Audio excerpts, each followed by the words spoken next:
ครับสวัสดีครับFCคุยกันหลังไว้เราออกอันนี้ที่พูดไปนะมันเป็นวันที่17เนาะมันลงผิดความจริงเป็นวันที่19ที่นี่ตารางเลขวันที่19เนี่ยมันก็สิมีการแต้มสีกันสีชมพูนี่คือเป็นเลขตายเลขบ่ออกกับเลขที่ขีดขาเอาดินสอขีดขาเป็นยาวๆนี่ก็คือว่าบ่ออกคือกันแต่หมดนี้เลขออก322เลข22เนี่ยบ่ได้ขีดขาก็ถือว่ามาได้ถ้าหากว่าเฮานับรวมแล้วทั้งเลขขีดขากับเลขแต้มสีชมพูแล้วนี่น่าจะเป็นเลขดับ60ตัวพุ่นเด้เลขที่มันไม่ขีดหนึ่งนี่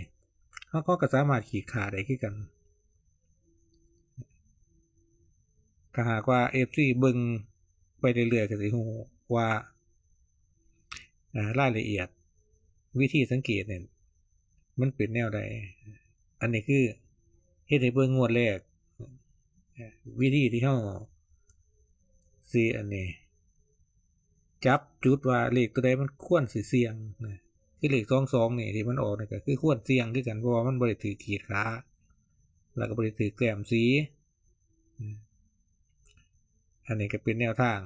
สำหรับ FC งวดหน้าก็อาจจะเอารูปแบบนี้มาให้เบิ่งอีกนะแล้วก็สิอธิบายนำเพราะข่าวๆก็ให้ FC ได้พิจารณาไว้เป็นแนวทางในการเสี่ยงหวยลาวเพราะว่าคันเฮ็ดแบบนี้ FC สิเข้าใจหลายกว่าเห็นทั้งเลขตายเห็นทั้งเลขที่บ่ควรมาแล้วก็เห็นทั้งเลขที่ว่าน่าจะเสี่ยงพอกันงวดใหม่